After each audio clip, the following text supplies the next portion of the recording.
pakipagpala po na pagkabasa ng iyong mga salita. Samahan at basbasan kami, pangunahan ng Banal Espiritu, dalisayin sa pamamagitan ng dugo ni Kristo sa lahat ng aming mga karamihan, pagkukulang, kalabasyan, kasalanan. Sa pangalan pa ng Jesus. Amen. Binasa po natin ang salita ng Diyos. Ang Bible po yung salita ng Diyos. Ano ho? At maliwanag, nasumpuan po natin yung ating kukuning pag-aaral. Ang sabi po diyan, sapagkat ang mga anak na hindi pa pinanganganak at hindi pa nagsisigawa ng anumang mabuti o masama upang ang layon ng Diyos, plano ng Diyos, hangarin ng Diyos, panukala ng Diyos, gustuhin ng Diyos, ay mamalagi alinsunod sa pagkahirang. So, ang Diyos pala'y may layon. Ang Diyos pala'y may hangad. Ang Diyos pala'y may gusto. Ang Diyos pala'y may panukala. At ang Diyos po'y hindi mabibigo sa kanyang panukala. Marami tayong pangarap, pero hindi lahat ng pangarap natin natutupad. No? At may mga pangarap tayong hindi natupad, at salamat hindi natupad. Kasi may mga gusto tayo, ang dulo pala na ikapapahamak natin. Pero ang Diyos ay napakatalino para magkamali. Ang Diyos ay napakabanal para magkamali. At ang Diyos po ay napakatalino, napakabanal, napakamakapangyarihan para mabigo sa kanyang gusto.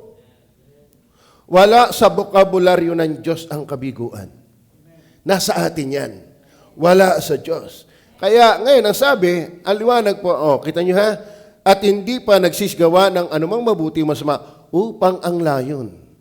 Pag sinabing layon, panukala, purpose, hangarin, gustong mangyari, ay mamalagi alinsunod sa pagkahirap.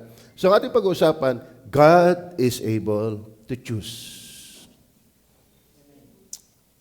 Ang Diyos ay kayang humirang.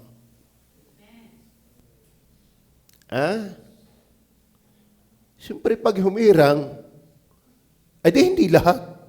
Sa nakakitang humirang ay lahat. Tama ba? O katulad dito, ang dami nating upuan. Bakit may natira doon? Ibig sabihin, ito lang ngayon yung piniling ilagay din eh. Tama ba? Kumbaga sa 12 kamatis, kakainin mo lang, kaya mong kainin lang ay 6. Gusto mo lang ay 6. Eh di may kinuha kang 6, may natira. Pag sinabing pinili, may natira. Hindi lahat kinuha. Eh ba, hindi ka kinuhang lahat. Aba, ano pa kaalam mo sa Diyos? Tama? Okay. Ito ang ating pag-uusapan. God is able to choose. Number 1, di tayo magtatagal kasi buong chapter ito eh. Ating kunin yung time of choosing. Time of choosing. Ibig sabihin, panahon ng paghirang. Basahin natin ang verse hanggang 11. Tingnan nyo ha. Ang Diyos po ay gumustong humirang, nakapanukala yan, gusto talaga niya yan. At ang Diyos po ay hindi pwedeng sumablay. Hindi siya pwedeng pumalya. Hindi siya pwedeng hindi mangyari yung kanyang gusto. God is able. Ngayon, datapat hindi sa ang salita ng Diyos. Kasi kung unawa natin yung verse, si Pablo may desire na lahat ay maligtas. Sa bansang Israel, sabi, sige, stop muna yan, huwag mong alisin. Ang sabi ni Pablo, ang nasa ng aking puso at panalangin sa Diyos para sa Israel ay sila'y maligtas. Sapagat pinatutunayan ko na sila'y may mga pagmamalasakit sa Diyos, ngunit hindi sa karunungan. Sapagkat sa pagiging ignorante sa katwiran ng Diyos, ay nagtayo sila ng kanilang katwiran at hindi nagpasakop sa katwiran ng Diyos. Andun yung kanyang pagnanasa, pero andun din yung kanyang pag-unawa. Na ang Diyos, iba ang piniling bansa kaysa piniling maligtas. May piniling bansa, pero hindi lahat ng pinili sa bansa ay piniling maligtas. May hinirang sa loob ng hinirang. Tatandaan niyo po yan. Ngayon, ano sabi? Pagdating ng verse 6, datapat hindi sa ang salita ng Diyos ay nauwi sa wala. Bakit ang Israelites hindi lahat naligtas? Sila pa nga nagpapako sa krus. Hindi ibig sabihin na uwi sa wala ang salita ng Diyos. Sapagkat sila ay binhi ni Abraham sa laman. Pero hindi lahat ng binhi sa laman ay binhi sa Espiritu. Ang tatanggaping binhi ng Diyos sa Espiritu ay sa pananampalataya. Ngayon, sino tinutukoy doon? Datapwat hindi sa ang salita ng Diyos ay nauwi sa wala. Na para bagang, ano yun? Ang Diyos na nagligtas, hindi. Ang Diyos ay humirang ng Israel. Bakit hindi naligtas ang lahat ng Israel? Iba ang hinirang sa pagiging bansa at iba ang hinirang mula sa bansa na maligtas. Okay. Sapagkat hindi ang lahat ng sa Israel ay mga taga-Israel. Okay, verse 7. Ni sapagkat sila'y binhi ni Abraham, ay mga anak na silang lahat. Kundi kay Isaac tatawagin ang iyong binhi. Hindi porke anak ni Abraham, binhi na lahat. Ibig sabihin, sa pagkahirang ng kaligtasan. Kundi binhi sila sa pagiging laman. Okay. Magkaiba yon. May binhi sa pananampalataya mula sa laman, pero hindi lahat ng laman ay binhi sa pananampalataya. Verse 8. Sa mga tuwid, ay hindi mga anak sa laman ang mga anak ng Diyos. Kaya hindi porke Israelites anak na ng Diyos. Mayroong Israelitang nasa impyerno, isa na si Judas. Kaya nga, sa panahon ng mga propeta, sa panahon ng mga apostoles, maging sa panahon mismo ng Panginoong Hesus, galit na galit ang mga Hudyo. Bakit? Hindi lahat ng Hudyo na binhi ni Abraham ay binhi sa pananampalataya. Naintindihan niyo ba yan? Kasi medyo may lalim to. Para tayo na sa Bible School. No? Sa makatiwid ay hindi mga anak sa laman ang mga anak ng Diyos. Kundi ang mga anak sa pangako ay siyang ibibilang na isang binhi. Ano yung anak sa pangako? Verse 9. Ang ating unang punto, time of choosing. Sapagkat ito ang salita ng pangako. Ayon sa panahong ito'y paririto ako. At magkakaroon si Sarah ng isang anak na lalaki.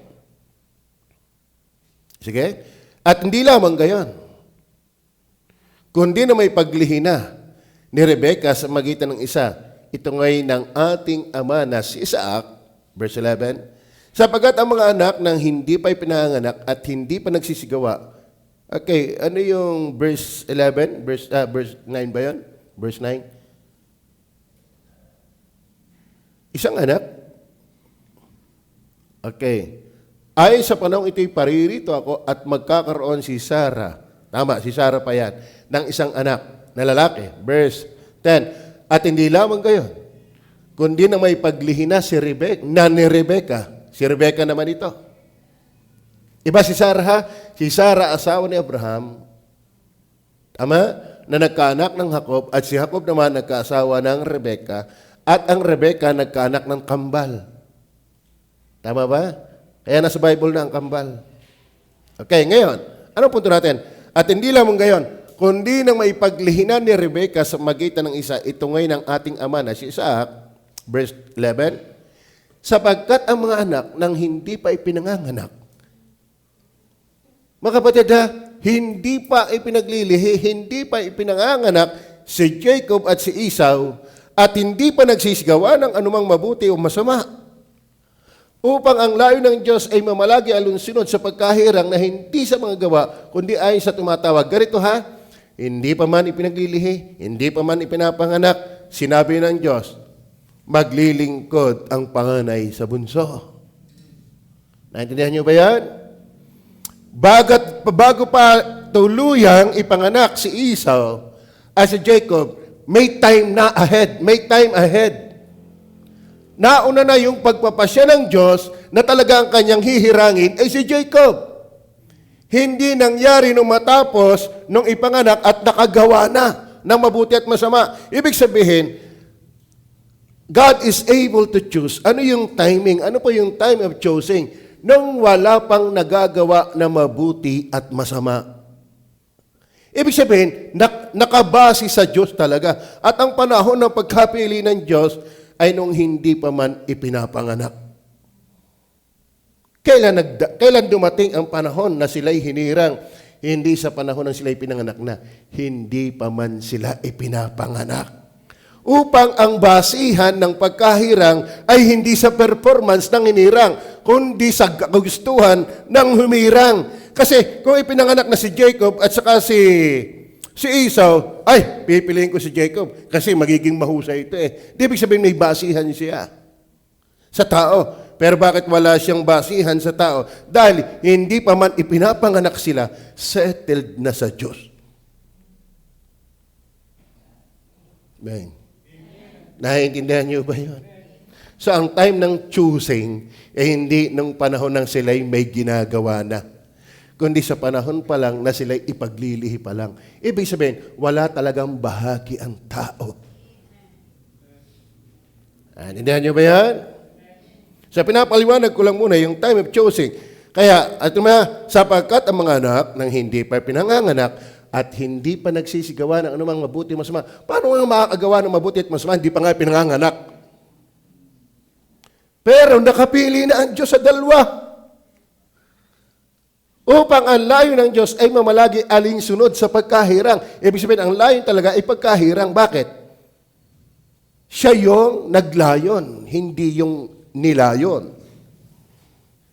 Naintindihan niyo ba yan? Na hindi sa mga gawa, kundi doon sa tumatawag. Actually, nung ipanganak nga si Jacob at si Esau, parang kung inyong pagtitimbangin, mas mabait si Esau. Nabasa niyo ba yan? Kung tutusin, parang mas responsable. Kaya nga, paborito ni Jacob, ni Isaac, si Esau. Bakit siya responsable? Pero hindi yung magulang ang magpapasya, kundi yung Diyos na hindi pa man lang ipinaglili, hindi pa man ipinapanganak, settled na ang hinirang niya si Jacob. Kaya kung ano yung layon ng Diyos, yun ang nangyari. Hindi yung gusto ni Isaac. Bakit? God is able to choose. Okay, tuloy po natin. Ating kunin yung supporting verse. Efeso chapter 1 verse 3 to 5. Ang punto lang natin na mga kapatid, hindi at the time nung ipinanganak si Esau at si Jacob, saka nangyari ang pagkahirang. God is able to choose kailan? Yung time na sila'y hindi pa nakagagawa ng mabuti at masama. Bakit? Sa panahon na hindi pa man sila pinaglilihi. Settled na sa Diyos na maglilingkod ang panganay sa bunso. Tama. At yun naman ang nangyari. Why? God is able. Ngayon, ano sabi ng Efeso? Purihin nawa ang Diyos at Ama ng ating Panginoong Hesukristo, na siyang nagpala sa atin ng bawat pagpapalang ukol sa Espiritu sang kalangitan kay Kristo. Ang pagpapala palang espiritual ay kay Kristo. Ibig sabihin, labas kay Kristo, walang pagpapalang espiritual, kahit material. Ngayon, pagdating, ano yung pagpapalang yan? Verse 4. Ayon sa pagkapili niya sa atin. Isa pa lang pagpapalang espiritual, wala ka pa, napili ka na. Why? God is able to choose. Hindi pa ipinanganganak si Jacob at si Esau, alam na ang kartada. Naintindihan niyo ba yan? Alam na ang mangyayari. Bakit? Settled na sa Diyos. Kailan? Hindi pa man sila nakagagawa ng mabuti at masama, alam na ng Diyos yung kanya. Bakit? Nakasalalay yan sa kanyang kagustuhan, hindi sa kagustuhan ng kanyang nilikha. At delikado kung sa nilikha nakasalalay. Bakit? Bumagsak tayo sa kasalanan, wala tayong hilig sa Diyos. Kaya nga sabi ng Bible, hinirang ko kayo, hindi niyo ako hinirang. Ano sabi dyan? Ayon sa pagkapili niya. Kailan yung time? Kailan ang time ng pagkapili? Sa panahon ni Jacob at ni Esau, sa panahon nang hindi pa sila ipinapanganak. Pero mas nilinaw dito, ayon sa pagkapili niya sa atin sa Kanya bago itinatag ang sanglibutan. Ibig sabihin, wala pa ang mundo, settled na. Kaya hindi aksidenteng narito ka. Hindi aksidenteng nakikinig ka ngayon ng salita ng Diyos. Hindi aksidenteng may nakarating sa iyong mga ngaral at ikaw ay nananampalataya. Bakit? Ay wala pa ang lahat. Ano yung sabi ng mga opposition? Paano magliligtas? Wala pa naman tao. Anong palagay mo sa Diyos? Noon lang nag-isip at hindi nasaklaw ang ngayon. Kung ikaw nga nakakagawa ng perspective. Tama ba? Ma-business, ma-drawing, meron ka perspective. Ano yan? Mas matalino ka sa Diyos. He is all-knowing. Alam na ng Diyos ang kahapon, alam na ng Diyos ang ngayon, alam na ng Diyos ang darating, alam niya ang walang hanggan, alam ng karaan, alam niya ang walang hanggan darating. Alam na ng Diyos na babagsak ang tao. Alam yan. Alam naman ang Diyos ay na-surprise. Aba, ito pa lang si Adan ay magkakasala. Hindi nagulantang ang Diyos. Kaya nga, kung papansinin ninyo, tinan nyo ha, ayon sa pagkapili niya sa atin sa Kanya. Sino yung Kanya? Kay Kristo. Ibig sabihin, si Kristo, wala pa man yung pipiliin, nakapanukala na. Tayo nga ginagawa pa lang ang rep. May manual na. May naka-prepare na ding solution pag nasira. Yan ang mahuhusay yung gumagawa. Halimbawa, gumawa ka ng cellphone, yung mahusay rin gumawa ng cellphone. Alam mo, hindi lang sila marunong gumawa ng cellphone, marunong din silang mag-advance. Na kapag nasira yan, ito yung gagawin. Lalo pa kaya ang Diyos. Alam niya ang babagsak ng tao. Kaya, alam na din niya ang solusyon. Ang solusyon na tayo hinirang sa Kanya. Hindi tayo naging Kanya nang tayo manampalataya. Kaya nga tayo manampalataya, Kanya na tayo sa panukala pa lang. Ayon. Kailan ang time ng choosing? Ayon sa pagkapili niya sa atin. Kasama ba kayo sa atin? Sa Kanya, kay Kristo. Hindi tayo pinili para walang salalayan ng Diyos, walang ground, walang basihan, walang, kumbaga ay pinagsasaalang-alangan. Ano ba pinagsasaalang-alangan? Terminong Batanggenyo? O, halimbawa, si Brother Albert. Mayroong isang tao ng AGNB na nagbalahuti. Hindi dahil sa gusto niya, kundi kinailangan lang. Tatanggalin na sana. Aalisin na lang sana. Pero sabi ni Albert, pwede ho bang bigyan niyo po ako ng another chance? Ibigyan niyo muna sa akin yan. Ay kilala si Albert. Alang-alang sa iyo. Kung hindi ka nagsabi, tanggal ko na yan. Ano ba ibig sabihin? Pinili ka ng Diyos, hindi dahil kapili-pili ka. Alang-alang kay Jesus. Hindi tayo special. Bintang lang nila yan. Ano kayo? Something special? Kaya kayo napili? Ang husay nyo naman. Andun pinili sa Kanya. Hindi tayo yung talagang malalim na pagsasaalang-alang ng Diyos. Naku, hagya ko na nagawa. Alam mo, ang Diyos, laging ko sasabihin sa inyo, ang Diyos ay Diyos pa rin kahit wala tayo. Pero tayo ay wala kung wala siya. Pero bakit kanya kinahabagan? Alang-alang kay Kristo. Kaya ang pagkahirang, hindi pa rin tayo yung talagang ang Diyos ay gigil na gigil sa atin. Ang Diyos ay cute na cute sa atin. Ang Diyos ay gandang-ganda sa atin. Ang Diyos ay galak na galak sa atin. No! Alam ng Diyos, pagbagsak ng kasalanan, kalabang kaniya. Pero bakit hinirang ka pa rin? Alang-alang kay Kristo. Kailan naganap? Before the foundation of the world. Kailan naganap ang paghirang kay Jacob? Hindi pa man sila nakagagawa ng mabuti at masama. So, ibig sabihin, ang biyaya ng Diyos, ang pagkilos ng Diyos, walang basihan sa atin. At kung sa atin babase, Sino pwedeng basihan? Wala namang matuwid. Wala kahit isa. Noon pa man, nakasaalang-alang na kay Kristo.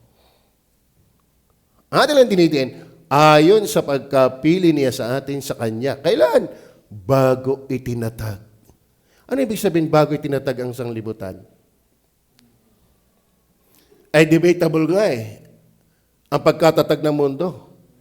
Ilang taon na ang mundo? Ibig sabihin, wala pa ang mundo, settled na ang mga hinirang. Maliwanag. 2 Timothy 1:9. 2 Timothy 1:9. Tingnan po natin. Bibilisan na lang po natin.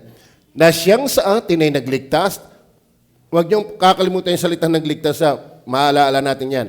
Na siyang sa atin ay nagligtas.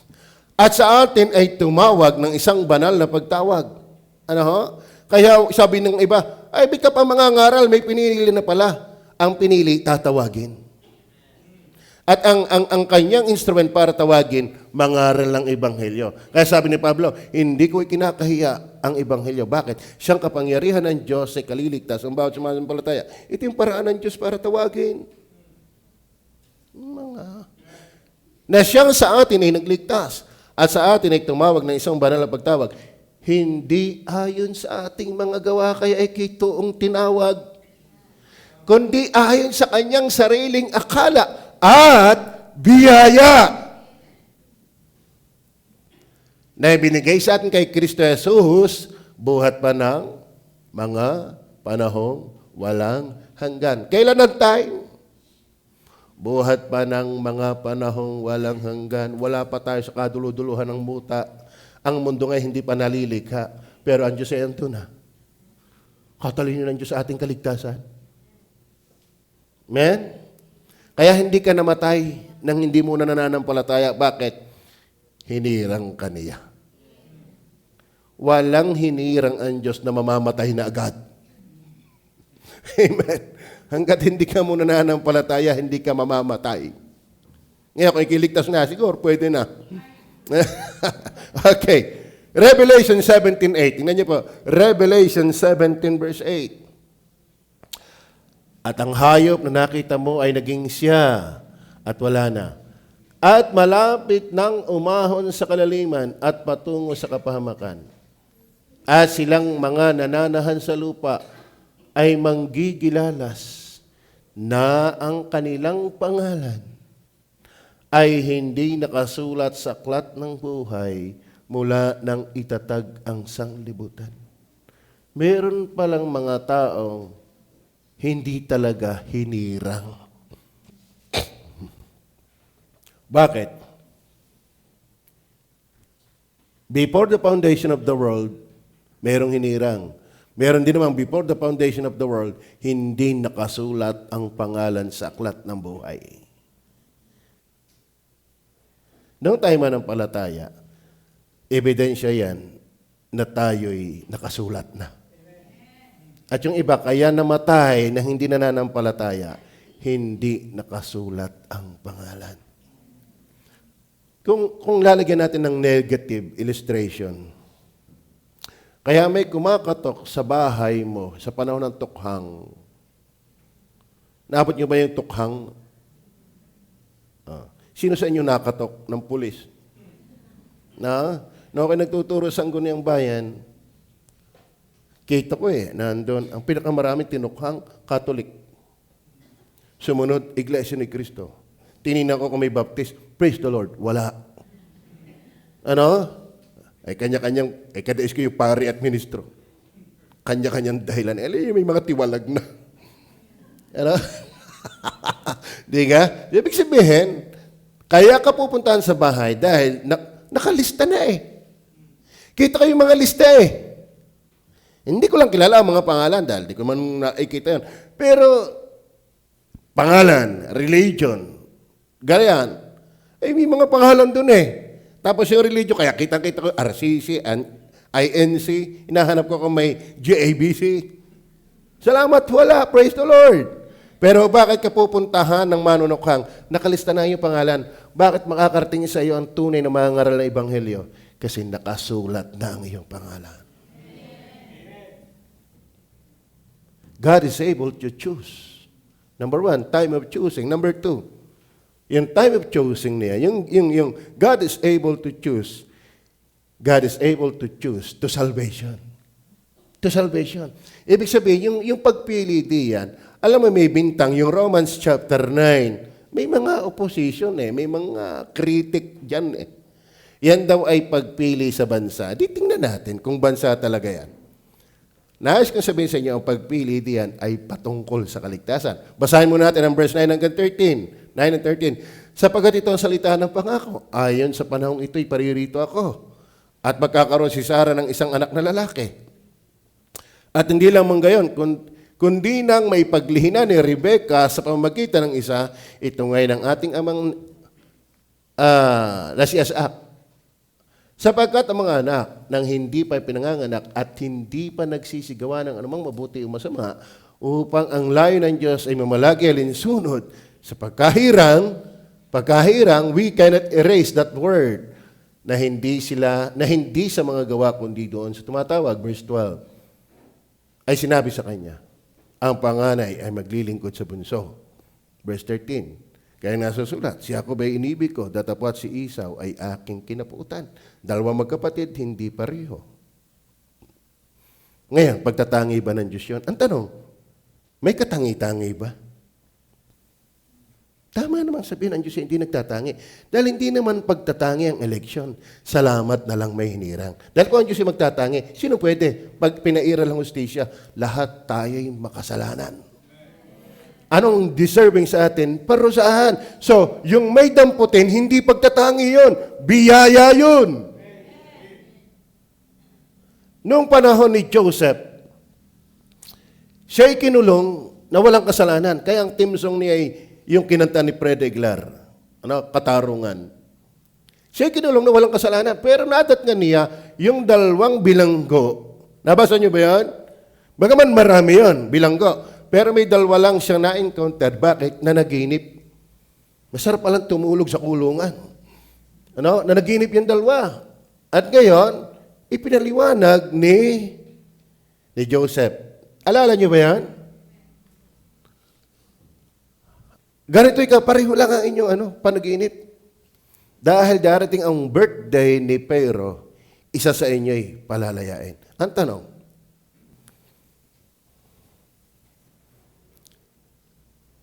ang pagpapasya ba ng Haring Pero ang dahilan kung bakit sila nakulong o kung bakit merong isa sa kanila na nakalaya?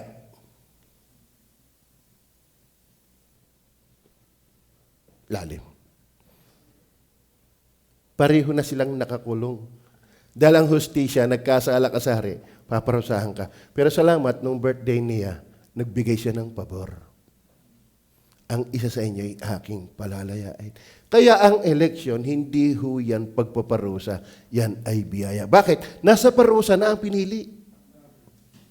Pareho na tayong nakakulong dahil lang kasalanan.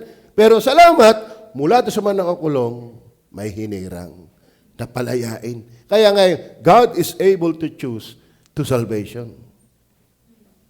Are you with me? Ngayon, para patunayan natin na yan ay talagang pang salvation, tingnan po natin ang Matthew 8:11. Matthew 8:11. As sinabi ko sa inyo, na marami ang magsisipang galing sa silanganan at sa kalunuran, at magsisupong kasama ni Abraham at ni Isaac at ni Jacob. Saan? Saan? Saan? Pakibasa niya, yung dulo. Sino binanggit?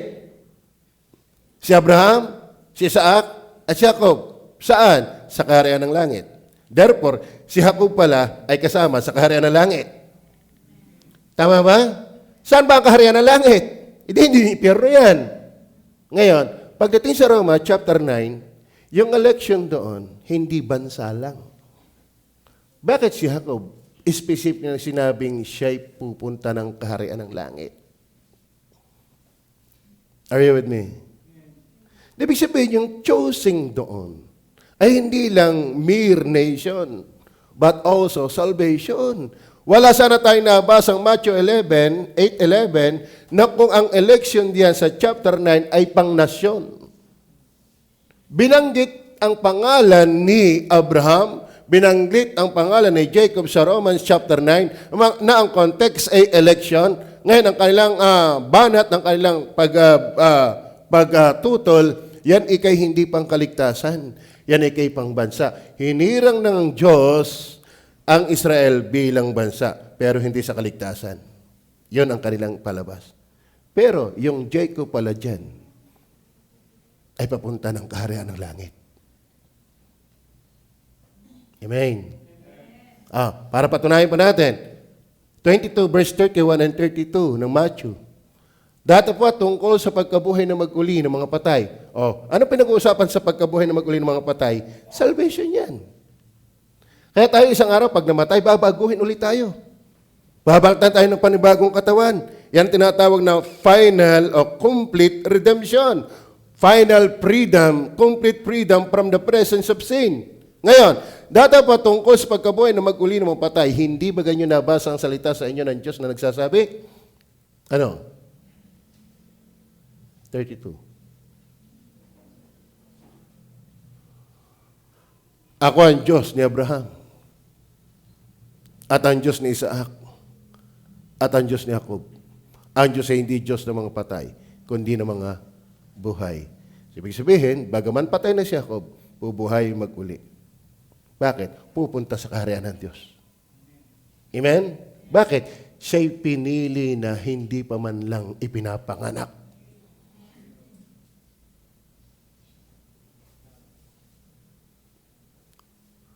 Amen. Okay. Luke 13:28. Luke 13:28. Hindi ako pwedeng magtagal ng bulay. Diyan na nga ang pagtangis at ang pagngangalit ng mga ngipin. Ano yan? Paimpyerno naman yan. Kung makita ninyo si Abraham at si Isaac at si Jacob at ang lahat ng mga propeta sa kaharian ng Diyos at kay palabasin. Nasaan si Isaac, si Abraham? Nasa kaharian ng Diyos. At sino palalabasin? Doon na nga ang pagtangis. Ibig sabihin, hindi kasama si Jacob sa tatangis, magngangalit ng ngipin. Bakit? Chosen. Amen? Okay. Ano pa? Psalms 146 verse 5. Happy is he that hath the God of Jacob for his help, whose hope is in the Lord, his God. Mapalad ika ang tao. Maginhawa ang may pinakasaklolo sa Diyos ni Jacob. Sa Diyos ni Jacob. Na ang pag-asa ay nasa Panginoon niyang Diyos. So si Jacob, ang pag-asa ay nasa Diyos. Amen. So hindi lang yan national salvation. Individual salvation yan. Talagang bukod ang pagkakahirang sa bansa, bilang bansa, at pagkakahirang sa kaligtasan.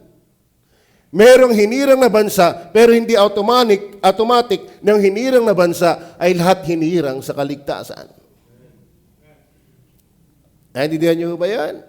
So, merong individual. Okay. Kaya mga kapatid, pagdating ng Roma 11 verse 5, Romans 11 verse 5,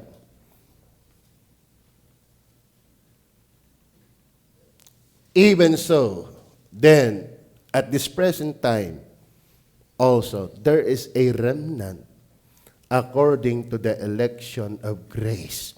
So mga batid, yan palang election, ang biyaya. Kung walang hinirang, lahat pa impyerno. Hindi lang si Esau dapat ang paimpyerno, pati si Jacob. Pero salamat, nagbiyaya, nagtira ang Diyos. Kumbaga, nagbawas ang Diyos ng mga nakakulong. Kumbaga, nagbawas ang Diyos ng lahat ng papunta sa impyerno. At ano yon? Biyaya. Bakit? Kay Kristo yon nakasaalang-alang. Klaro ho ba? So God is able to choose, number one, time of choosing. Number two, to salvation. Then number three, the sovereign right. The sovereign right. Roma ulit tayo. Tingnan niyo po ang 14 hanggang 23. Andiyan pa ba kayo? Ano nga ating sasabihin? Meron bagang kalikuan sa Diyos? Pambira yan. Bakit si Esau ay kinaputan na si Jacob ay hindi? Ano yan? Ang Diyos mali? Ang Diyos Di ka? Yun pala yung tanong na din noon. Yung bala, noon, nagre-reklamo na rin ang tao. Kahit sa panahon ni Jacob. Kahit sa panahon ni Pablo. Ano ang ating sasabihin? Meron baga kayang kalikuan sa Diyos? Huwag nawang mangyari. Verse 15. Sapagkat sinasabi niya kay Moises, ako'y maaawa sa aking kinaaawaan at ako'y mahahabag sa aking kinahabagan. Sabihin ko sa inyo, ang tao hindi kaawa-awa, ang tao'y kinaawaan. Sovereign will yan. Ikaw pag tinignan ng Diyos, di ka naman kaawa-awa. Nakakagigil ka nga. Ang tawag ng Diyos sa Proverbs chapter 6, verse 6 hanggang 9, lahat ng kamuhi-muhi sa Diyos. Tayo pag nasa ilalim ng pagiging karumal-dumal sa Diyos. Bakit? Masama ang ating puso. Mahabang talakayin niya. Kaya may total depravity tayo. Adi nga? Alam, kitang-kita ng Diyos ang laman ng ating puso. Genesis chapter 6, verse 5. Jeremiah 2:23, 2:22, 13:23, 17 verse 9, Mark chapter 7, verse 21 hanggang 23, Romans chapter 8, verse 7 and 8, ipinahiwatig ng Biblia kung ganong kasama ang puso ng tao. Kaya mga kapatid, salamat na lang may kinaawaan. At ang sinaalang-alang niya ay hindi ikaw. Si Kristo. Kailan? Before the foundation of the world. Kaya ba'y nakakita na ikinasal? Walang biglaang kasal. Yung natural, yung normal na kasalan, nagbulungan muna. Tama? So sa bulungan, settled na yung ikakasal. Execution na lang yung time ng wedding. Are you with me? Opo. Execution na lang. Alam mo kapatid, bakit tayo ng palataya? Execution na lang yan nang settled na before the world began. Sa pagka sinasabi niya kay Moises, ako'y maawa sa akin. Kaya purihan ng Diyos. Kala may kasama ka sa kinaawaan. Kaya mga kapatid, kung maintindihan mo ang awa ng Diyos, para ano tayo hindi maglingkod sa Kanya? Ang dami-dami ng taong. Di ka? Mamamatay na lang na hindi nakakilala kay Kristo. At ganyan yan ang talagang totoo. Alam niyo ba sa panahon ng Israel, ang daming bansang hindi nakapakinig ng mensahe na namatay. Bakit? Hindi naman obligasyon ng Diyos ang magligtas. Biyayang siya'y may biniyayaan.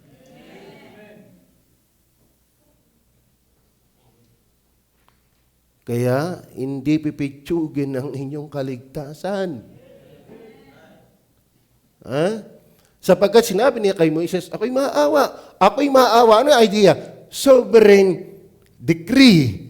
Sovereign choice. Sovereign decision. Walang nag-impluensya sa Diyos. Hoy, kawaan mo yun. No. Kanyang sariling pasya yan.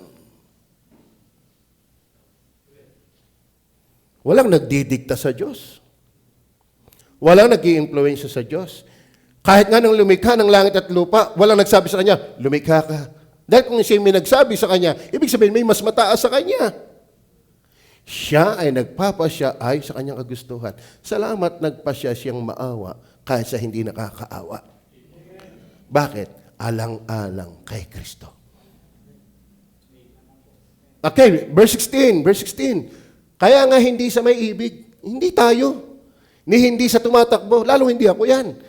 Kundi sa Diyos na naaawa. Bakit? Paanong tumatakbo at siya umiibig? Ay ang pasya ng Diyos hindi pa'y pinapanganak si Jacob at si Esau. Tama? Nakapagpasya na ang Diyos bago pa ipanganak si Jacob at si Esau. So, kung si Jacob ay magpasya ng positive sa Diyos, bunga lang yon ng unang pasya ng Diyos sa kanya. Ano ba, ang pasyang manampalataya kay Kristo ay bunga lang ng pagpapasyang una ng Diyos. Kailan? Nung walang hanggan pa. Klaro ba? Kaya nga hindi sa may ibig, ni hindi sa tumatakbo, kundi sa Diyos na naawa. Verse 17, sapagkat sinasabi ng kasulatan tungkol kay Paraon, Dahil sa layong ito ay tinaas kita upang aking mahayag sa pamagitan mo ang kapangyarihan at upang ang pangalay may tanyag sa buong lupa. Anong ilustrasyon doon? Kahit ang Diyos ay sovereign kay Pero. Bakit? Hinayaan ng Diyos na ipairali ng matigas na puso ng Diyos. Bakit? Para lumitaw yung 10 salot. Alam niyo ba yung 10 salot na yan? Binanatan ng Diyos yung lahat ng Diyos-Diyosan ng Egypt. Para pamukha ng Diyos sa Egypt na mali ang Diyos nyo. Ako ang tunay na Diyos. Ngayon, anong ginamit niya? Yung pusong pagmamatigas ni Paraon. Kaya, mga kapatid, ang Diyos ay soberano maging sa ligtas at sa hindi ligtas. Ano? Kaya pinag-aawayan nila si Judas. Ano yun? Itinalaga pala siya para magkano lo? Kaya nga niyang gamitin si Pero. Di si Judas pa ang hindi. Si Satanas kaya nga niyang gamitin. Kaya niyo ha? Ginamit ng Diyos si Satanas kay Job. Kaya nga si Satanas kaya niyang gamitin tapos ikaw ligtas, hindi ka magpagamit. May sampal yan sa atin. Si Judas nga kahit paano nagamit, hindi ligtas yun. Tapos ikaw nagsasabing ligtas ka, hindi ka nagpapagamit. Are we sovereign than God? Are we mightier than God? Are you with me? Sapagkat sinasabi ng kasulatan tungkol kay Pero, dahil sa layong ito, itinaas kita. May layunin ako. Kaya niyang gamitin ang pusong matigas ni Parao upang aking mahayag sa magitan mo ang aking kapangyarihan. At upang ang aking pangalay may tanyag sa buong lupa. Kinuha lang yung ilustrasyon. Ibig sabihin, pagdating sa pag-elect, ako ang nagpapasya. Nagamit ko nga si Pero. Yung kanyang katigasan, nahayag pa rin ako. Mahayag din ako sa pagpili. Verse 18, kaya nga sa kanyang ibig siya'y naaawa. At sa kanyang ibig, siya'y nagpapatigas. Si Parao ang kanyang pinatigas. At pinapagmatigas ng Diyos ang kanyang puso. Bakit? Ano ibig sabihin niyon? Inallowed lang ng Diyos na mangyari yung kalikasan ng puso ni Pero.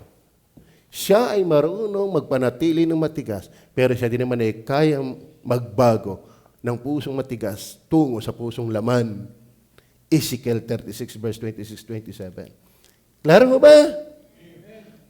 So, una, timing of choosing, then to salvation, then number 3, itong choosing ito ay sovereign right. The sovereign right. Karapatan niya ito. Tuloy natin na talata. Karapatan niya ito. Yan niyo ha? Kaya nga, verse 19, sasabihin mo nga sa akin, bakit umahanap pa siya ng kamalian? Parang malipas, Panginoon, yung ginawa mo, unfair. Ngayon, ang sagot ng Panginoon.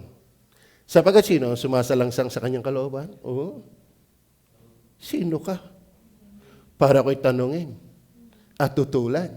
Bakit? Verse 20. Ngunit, o tao, sino ang tumututol sa Diyos? Amen? Sasabihin baga ng bagay na ginawa doon sa gumawa sa kanya, bakit ba ako ginawang ganito? Amen? Meron bang ganun? Sa tumutol ka na, saan makakabot yan? Dahil ang pasya, hindi ka kanina, wala ka pa'y nakapagpasya ng Diyos. Walang maaabot yung tutol mo. Ay, mga kaibigan na yan, yung mga manguusik na yan, hindi nakakaintindihan. Tama? Ngunit o tao, sino kang tumututol sa Diyos? Sasabihin baga ng bagay na ginawa doon sa gumawa sa kanya, bakit ano ang ginagawa? Anong ginawa? Bakit mo ako ginawang ganito? Verse 21. O wala bagang kapangyarihan sa putik ang magpapalyok? Sino ba nasusunod? Kamay o yung palyok? Sa pagpapalyok, hindi pare-pareho ay yari. Tama? Merong masama, merong maganda, merong malaki, merong maliit. Sino nagpapasya? Hindi palyok. Yung magpapalyok. Sa kaligtasan, hindi ikaw ang nagpasya, ang tagapagligtas. Nakapanampalataya ka. Bakit? Naipasya na yan before the foundation of the world. Paano yung hindi? Bahala ng Panginoon doon. Hindi ko na para pakialman yon. Ang mahalaga, sinasabi ko lang kung ano yung sinabi ng Bible. Amen? At ako iniwalang hindi mali ang Diyos. Dahil ang Diyos, hindi mali kung walang iligtas. Sa totoo na. Deserving lang naman ang makasalanang ipahamak eh. Kumbaga sa bilangguan, hindi aksidenteng nabilanggo ka. Deserve kang mabilanggo. Tama? At kahit walang magpalaya sa iyo, walang problema. Bakit? Eh, deserving ka dyan eh. Ipagpasalamat mo na lang. Merong nagpasyang magpalaya. Tama ba? Salamat sa Diyos. Kasama ka palang pinagpasyang lumaya. Pastor, paano yung hindi? Hindi problema ng Diyos yun, lalo namang hindi ko problema yon.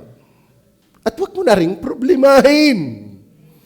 Magpasalamat ka na lang sa dinami-dami.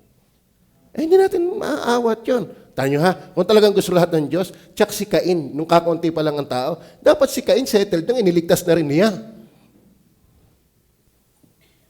Pero hindi. Bakit? Ang time ng choosing before the foundation of the world. May plano yan ng Diyos. Basahin natin ha, tuloy natin. Oh, ano kang bilis mo ng oras? Binibilis-bilisan ko nga eh. Verse 22. Verse 22. Ano kung ang Diyos ay inibig na ihayag ang kanyang kagalitan? Ay, ano ngayon? Ibig sabihin, mga kapatid, kaya pala may mga taong pa-impyerno, hindi dahil sa hindi sila pinili, deserving lang yon dahil sila'y makasalanan. Amen? Ay ano ngayon? Kung ako'y magparusa, dahil ako'y banal, ako'y matuwid, ako'y hustisya, oh, minamali mo ba ang aking pagiging hustisya? Kung ang tao makapag-question naman, sa totoo ang tao kung makapag-question sa soberano ng Diyos, ay sila din naman ay parang soberano. Bakit? Ang gusto lang mapangaralan ay loved ones.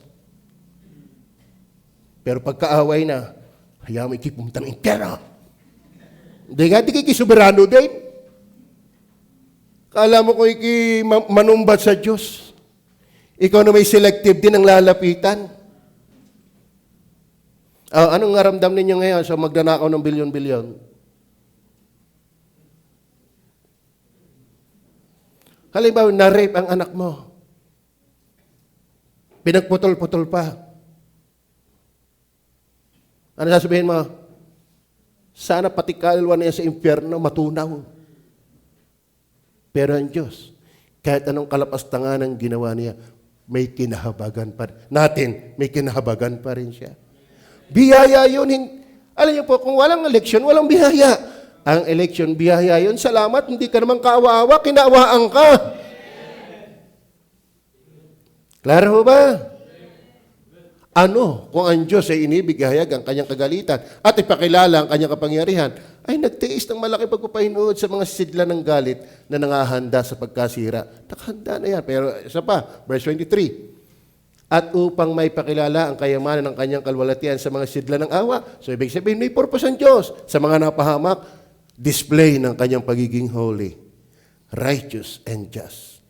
Doon sa mga iniligtas, display naman ang kanyang love, mercy, kindness, and mercy and grace. So, lahat ng ginagawa ng Diyos ay para sa kanyang kalawalhatian. Paano mo kayang pigilan yan? Sino ang naging tagapayo ng Diyos? Amen? Dapat pala ang Diyos ay hindi lumikha. Abay, wala ka sa tayo ng Diyos. Pasalamat ka, kahit may kisusumang-sumang, nakatikim ka rin ng sikat ng araw. Nakainom ka rin ng kanyang tubig, nakalakad ka rin sa kanyang daigdig, nakapangain ka pa ng malunggay, nakapagnakaw ka pa nga. Dahil ang Diyos ay marunong magpainit, magpaulan sa mabuti at masama. Mayroon tinatawag na common grace and special grace. Ano yung common grace? Kahit makasalanan ka, binubuhay ka pa rin niya. Pero yung special grace, hindi dahil sa ikaw ay special, kundi kinahabagan. Binuhay ka na, naligtas ka pa. Hindi masama ang Diyos. Amen? Hindi sasama ang Diyos. Kaya nga siya Alpha and Omega. Walang puwang na siya sumama. Sovereign lang talaga siya. Kaya dapat naintindihan natin yung soberano. Sovereignty of God. Ano? Wala tayo sa kanyang tayo para pakialma natin siya. At hindi tayo kasing runong niya para magmarunong sa Kanya. Salamat na lang. Nakasama kang kinahabagan. Paano yung iba? Iwanan mo na lang sa Diyos. Kung hindi nga problema ng Diyos, yung biglang puproblemahin mo. Man, walang hindi problema ng Diyos yun. Walang komplikasyon sa Diyos. Walang complex sa brain, sa mind of God. Okay, maliwanag ko ba? Kasi may isa pa akong punto, hanggang 50 naman tayo. So, nandun una, time of choosing. God is able to choose. Kinuha natin yung time of choosing. Then, to salvation, the sovereign right. Ito pa, maganda. Toward all nations. Verse 24 hanggang 29. Alam mo, God is able to choose toward all nations. Yan niya, maging sa atin namang tinawag. Yan. Ang maganda, yung taga-Roma, inaangkin ni Pablong, kasama. Lahat naman ng palataya. Ang tawag ni Pablo yung maging sa atin. Sana kasama kayo doon. Paano kung malalaman, Pastor? Ang ebidensya na pinili ka, magsisisi ka ng iyong kasalanan. At mananampalataya kay Kristo. Amen? Maging sa atin na Kanya namang tinawag, hindi lamang mula sa mga Hudyo. Alam mo, ibig sabihin ng John 3:16, For God so loved the world that He gave His only begotten Son, that whosoever believeth in Him should not perish, but have everlasting life. Ang idea na yan, ang kaligtasan ay hindi lang sa Hudyo. Ang pagkahirang ay hindi lang sa Israel. Kung nanamnamin niyo po ang Roma, at saka ang John chapter 3, laging may boasting sa Hudyo. Bakit? Sila yung bayang pinili. Pero sabi ng Diyos, kayo'y bayang pinili, pero hindi lahat sa inyo'y pinili sa kaligtasan. Merong mga bansang hindi piniling bansa, pero out of many nations, maraming pinili sa kaligtasan. Maging sa atin na Kanyang tinawag, hindi lamang mula sa mga Hudyo, kundi naman mula sa mga hintil. So yung God is able to choose, ayan ay toward all nations. Hindi nakapaltak lang ang biyaya ng pagkahirang ng kaligtasan sa Israel. May mga Pilipino din. Amen? Oo. May mga Chinese din. May mga American din. Lahat ng bansa. Kaya pinipinig ng Panginoong Hesus ng biyaya ang bibig ng Hudyo at niyayapakan yung ego ng Hudyo ng Diyos. Bakit? Kayo special sa pagiging bansa. Pero hindi lahat sa inyo ay maliligtas. Pero maraming bansang hindi hinirang ng Diyos pagiging bansa, pero marami sa mga bansang yan ang hinirang para maligtas. Maliwanag ko ba? Kaya tayo nangangaral. Kaya kayo willing sumuport sa mga missionary. Why? Kasi maraming tatawagin ng Diyos. Pakauli-ulihan talata. Tignan niyo ha. Revelation 7:9 hanggang 12. Last verse. Pagkatapos ng mga bagay na ito, ay tumingin ako at narito. Ang isang lubhang karamihan na di mabilang ng sino man, mga kapatid. Ang maliligtas hindi kakatingot. Are you with me?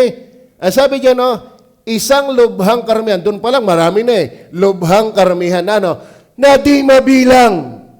Ay yung lubhang karamihan na di mabilang, marami yan. Tama? Saan galing yan? Na mula sa bawat bansa, hindi sa Hudyo lang.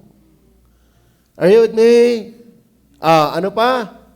At lahat ng mga angkan, ng mga bayan at mga wika na nakatayo sa harapan ng luklukan. Mga kapatid, ang context niyan, kung sino yung humarap niya sa luklukan, yan ay during tribulation period. Ibig sabihin, within 7 years, tribulation, marami palang maliligtas. Yun ay hindi pa kasama yung panahon natin. Hindi pa kasama yung panahon ng kasagsagan ng New Testament. Hindi pa kasama ang Old Testament time. Ang dami na ligtas niyan. Kaya yung gagawing 4 square sa langit, na ang taas ay halos umabot sa pinaglalagyan ng satellite, at ang luang ay Alam po, square 25,000 miles, square meter. Square, for square. Ang taas, ang luang. Doon titira ang kanyang mga anak. At ang sabi ng mga scholar, kaya tumira doon ang trillion individual, kanya-kanyang mansyon.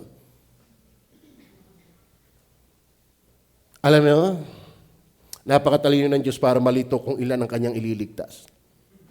Alam na ng Diyos ang magiging eksaktong tao sa balat ng lupa. Alam na din ng Diyos yung kanya at alam na din niya ang hindi kanya. Bakit? Hindi nakasulat sa aklat ng buhay.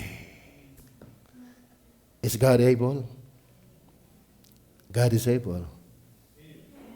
Amen. God is able to choose. Time of choosing, to choose that is to salvation, the sovereign right toward all nations. Maraming maliligtas, kaya tayo'y mangaral. Hindi tayo pag-aanihin kung walang aanihin. Amen? Kaya si Pastor David, susuportahan natin. At maraming mga missionaries, huwag tayong alam lang natin bulsura ng ating bahay. Naku naman, hindi ganyan ang buhay Kristiyano. Are you with me? Nakakatakot ka. Hindi mahina ang kapangyarihan ng Diyos sa kanyang iniligtas. Always remember that. Klaro ba? Hindi ko kasi hindi pwedeng patagalin eh. Yung mga ganyang paksa, yan medyo dapat tinatagalan. Kaso, evangelistic ito, hindi ito gospel hour. Amen? Klaro ba? Sa ating mga bisita, who knows? Bakit ikipabalik-balik? Kung natutuwa kita kay Ate Sima kay Ate Kilit, tayo kita. Kala mo kaya wala ng linggo, hindi lang nakaon? Kaya siya nag-chat, sana naman makaon ako. Nakalimutan siya, ibig sabihin, hindi siya kaya umabsent dahil ayaw niya. Hindi lang siya nakaon. Kaya, magsisi na yung hindi nakaon sa iyo. Who can tell? Ang nais ko lang sabihin sa inyo, God is able to choose. At kung ikipinili, praise the Lord. Bakit? Yan na yung biyaya. Amen? Let me conclude. Ulitin ko. Lahat tayo bilanggunan ng kasalanan. Lahat ay destined na parusahan habang buhay. Pero salamat, may hinirang. Kasi kung hindi hinirang yon, lahat paalpasan. Paano yung mga namatay nang hindi pinaalpasan ng buhay pa? May election talaga. Klaro ba? Makinig kayo niyan dahil ang daming tumutuligsa dyan. Kaya huwag kang magaling-galingan, mag-alam-alaman. Makinig ka lagi. Amen. Tayo pa mag-pray. Panginoon Diyos sa langit, salamat po ng marami